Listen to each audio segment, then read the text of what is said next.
Narasaraopet MLA కార్యాలయం నందు railway ప్రమాదంలో సంతమాగులూరు వెంకటేశ్వర్లు ప్రమాదవశాత్తు 2 కాళ్లు కోల్పోయారు. వెంకటేశ్వర్లకు ఎమ్మెల్యే చేతుల మీదుగా ఆర్థిక సాయం అందజేశారు. వెంకటేశ్వర్లకు మాజీ మున్సిపల్ చైర్మన్ నాగసారపు సుబ్బారాయ గుప్తా 20,000 ఆర్థిక సాయం చేయడం అభినందనీయమని ఎమ్మెల్యే అరవింద్ బాబు అన్నారు. సంతమాగులూరు నివాసి వెంకటేశ్వర్లు నామధేయం. మరి రైల్వే యాక్సిడెంట్లో 2 కాళ్ళు కూడా పోగొట్టుకోవడం జరిగింది.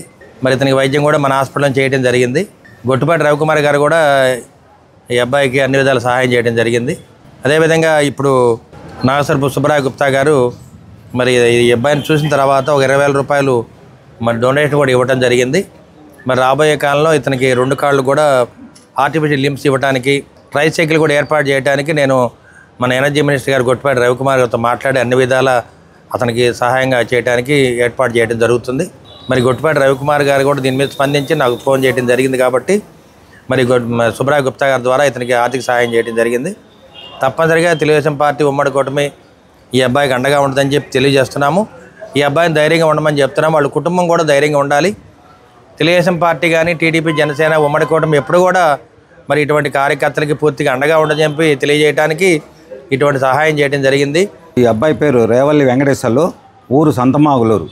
వర్షంలో రైలు ఎక్కేటప్పుడు కాలు జారిపడి 2 కాళ్ళు కూడా పోవటం జరిగినాయి. ఆ సమయంలో ఎలక్షన్ కూడా ఉండటం వల్ల ఈ అబ్బాయికి ఎలాంటి సాయం జరగలేదు.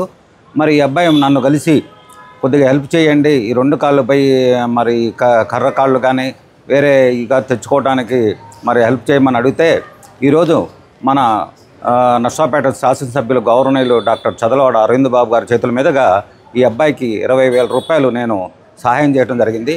ఈ అబ్బాయిని చూస్తే చాలా బాధగా ఉంది. అయినా కానీ మనోధైర్యంతో ఈ అబ్బాయి మరి ఇప్పుడు ఉంటాం ఈ ఊరైనా కానీ కర్నూలులో ఉంటున్నాడు. మరి దీనికోసం నిన్న కూడా కోటప్పకొండ వచ్చి ఆ ఈశ్వరుని మరి ప్రార్థించడం జరిగింది. కాబట్టి ఈ విషయాన్ని చూసి ఎవరికి తోచినట్టు వాళ్ళు ఇతనికి హెల్ప్ చేయాలని కోరుతూ